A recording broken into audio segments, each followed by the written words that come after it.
ini adalah Mazda MX-5 35th anniversary dan kalian nggak bisa beli mobil ini secara baru. Kenapa? Nanti gua kasih tahu.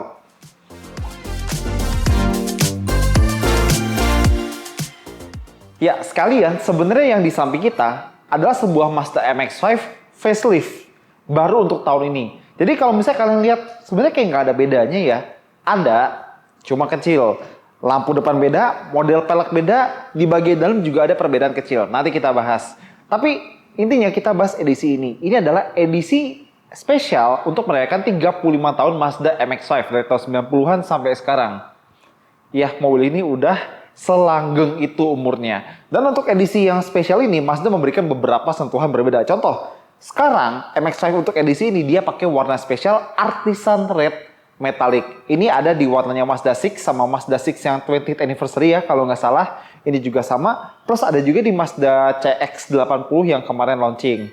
Nah, tapi nggak cuma warnanya yang spesial, peleknya juga dikasih warna spesial. Jadi sebenarnya desainnya sama kayak Mazda MX-5 facelift yang bukan edisi 35 tahun ini. Cuma kalau yang facelift biasa dia pakai pelek warna hitam, yang ini pakai warna kayak gunmetal gitu ya, abu-abu. Dan banyak pakai Bridgestone Potenza S001 dengan ukuran 205/45 R17.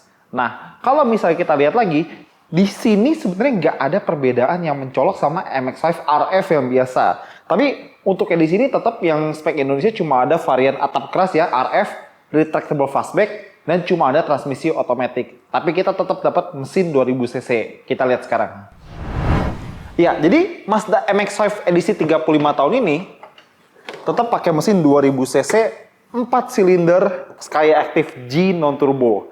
Tapi biarpun dia nggak mengikuti tren, oh harus pakai turbo hybrid segala macam bla bla bla bla bla, dia tetap punya tenaga yang potensial. 181 tenaga kuda dan 205 Nm. Lagi-lagi mungkin gak kedengeran kayak biasa aja tenaga segitu buat tahun sekarang. Tapi ingat, mobil ini enteng, beratnya cuma 1 ton lebih dikit. Bandingin sama mobil-mobil baru yang makin baru, makin berat, makin baru, makin berat, dan segala macamnya, terutama mobil hybrid dan listrik. Ini adalah antitesisnya.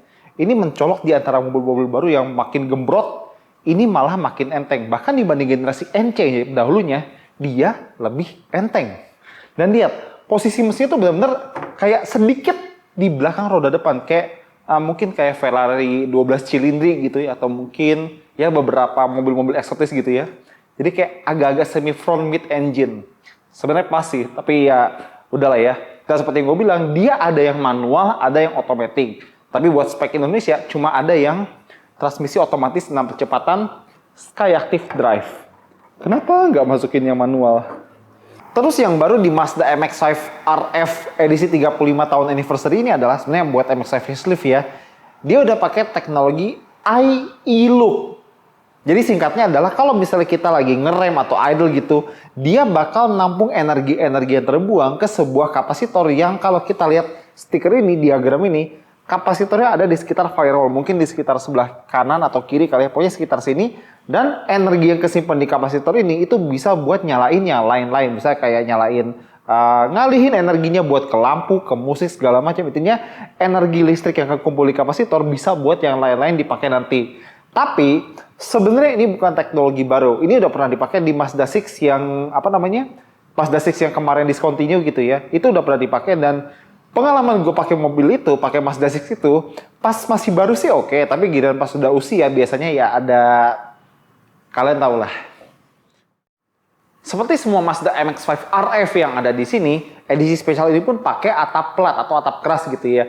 Dan kalau pengen buka tutup, cukup pakai tombol yang ada di tengah situ. Nanti kita kasih lihat. Nah, prosesi buka tutup atapnya itu kurang lebih sekitar 10-12 detik kalau nggak salah ingat. Dan sebenarnya bisa buka tutup atap sambil jalan, tapi speednya nggak boleh dari sekitar 5 atau 6 atau mungkin 8 km per jam.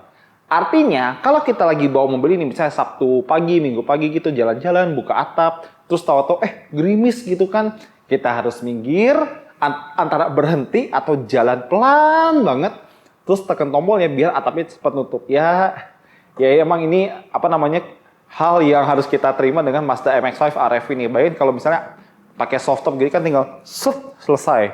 Pengen buka, set, buka, selesai. Dan bicara soal atap, di sini tadi kita nemuin ada ini nih. ada tali sama kabel atau kawat ini ya. Kalau kita ngelihat package-nya, ini katanya buat buka atau tutup atap dalam keadaan darurat. Tapi gimana caranya jujur kita belum tahu. Tapi intinya ada alat darurat buat buka tutup atapnya.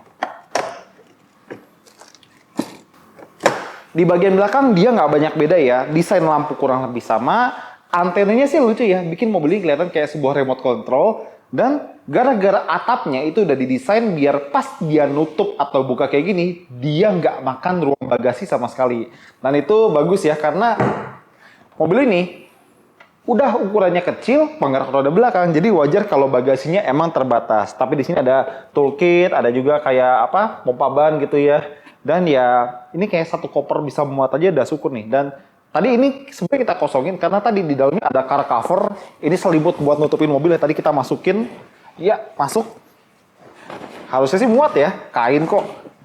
Ini masuk, oke. Terus ada ini juga, nggak tahu ini apa. Kita masukin lagi ke tempatnya. Ya. Oke, muat.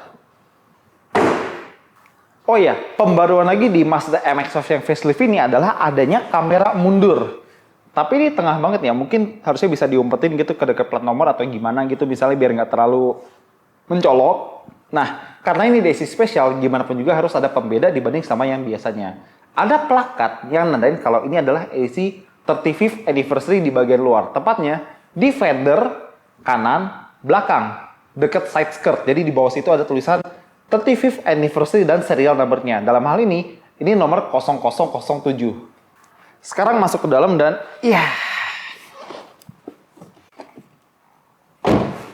Pertama-tama, kalau kalian pengen mobil ini atau Mazda MX-5 manapun, pastiin kalian muat duduk di dalamnya.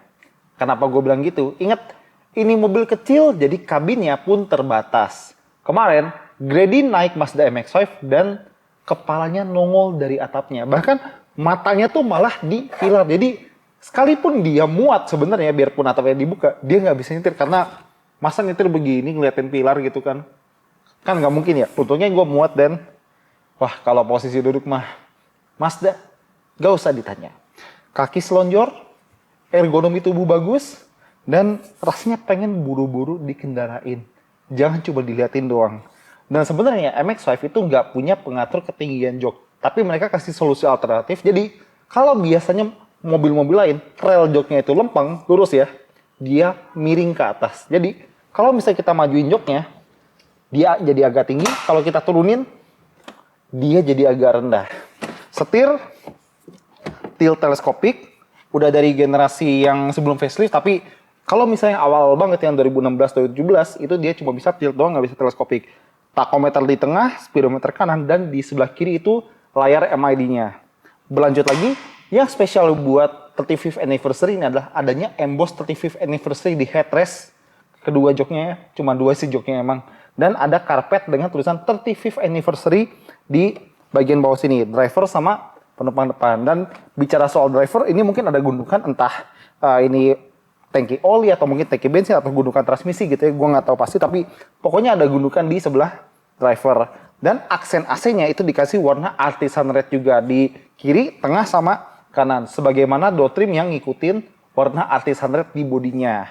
Nah, spion tengah frameless, dan lagi-lagi untuk facelift kali ini dia pakai layar yang lebih gede. Coba kita lihat ada apa aja, sekalian kita nyalin ya, boleh lah ya. Hihi. Oke, kita lihat menunya apa aja di layar yang baru ini. Jadi dia penampilannya sama kayak Mazda 7G, kayak Mazda 3, Mazda CX-60, CX-80, dia udah pakai sistem yang baru. Dan kalau kita masuk gigi mundur, dia udah ada kamera mundur dan resolusinya oke sih.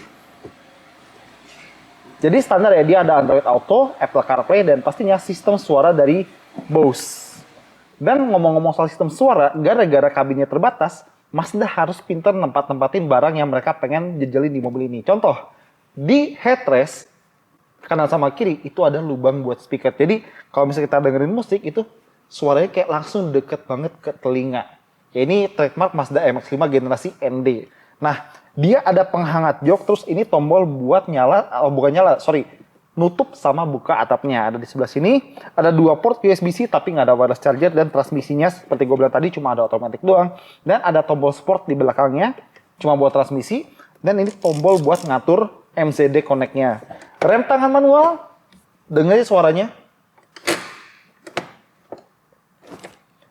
Rem tangan elektronik nggak bisa kayak begitu.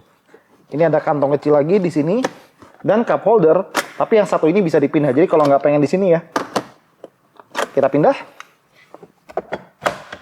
Bisa di sini. Sedikit makan legroom tapi ya oke lah.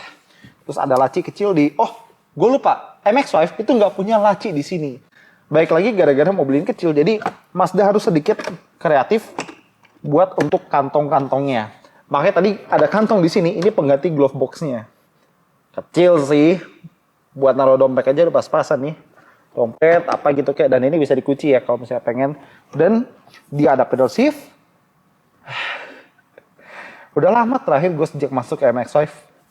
Kangen gue ngendari mobil ini sumpah. Dan pembaruan buat edisi ini adalah selain tadi emboss sama logo 35th anniversary di karpet, dia pakai interior dengan warna sport tan kombinasi hitam dengan bahan-bahan yang sudah bisa kita expect dari mobil-mobil baru Mazda. Ya, jadi itu dia Mazda MX-5 35th anniversary ini. Memang spesial karena nggak banyak mobil yang bisa mencapai 35 tahun usianya gitu kan. MX-5 dan mungkin beberapa sports car lainnya. Itu gue kaget mereka panjang umur, terutama di era-era seperti ini. Dan seperti gue bilang tadi, perbedaan ada di bagian cat, warna pelek, emboss logo di headrest, plakat di luar dekat spakbor belakang, plakat lagi di karpet, dan warna interior yang lebih spesial. Dan karena ini facelift juga banyak yang diubah, mulai dari desain pelek, lampu depan, dan layar baru, plus kamera mundur yang bikin mobil ini sedikit jadi lebih fungsional. Nah, harga mobil ini 973,3 juta rupiah OTR Jakarta dan cuma ada 5 unit. Lucunya, mobil ini baru di launching hari Kamis atau Jumat kemarin, minggu lalu, dan kita video ini 4 hari setelahnya. Waktu launching itu, satu mobil yang ini udah laku punya orang. Sekarang, 5-5-nya udah laku, jadi nggak bisa dibeli baru. Makanya gue bilang, kenapa kalian nggak bisa beli mobil ini baru? Karena udah sold out, laku semua. Kalian bisa aja beli bekas, mungkin waktu pemiliknya bosan, pengen ganti mobil, kalian bisa beli mobil ini, tapi karena mobil ini limited ya, kita nggak tahu harga bekasnya kayak gimana nanti. Ya, jadi selamat kalian sudah membuang-buang waktu kalian sekian menit melihat mobil yang kalian nggak bisa beli baru. Oke semuanya, itu aja dari kita. Thank you udah nonton. Jangan lupa jempolnya, komentar, dan subscribe.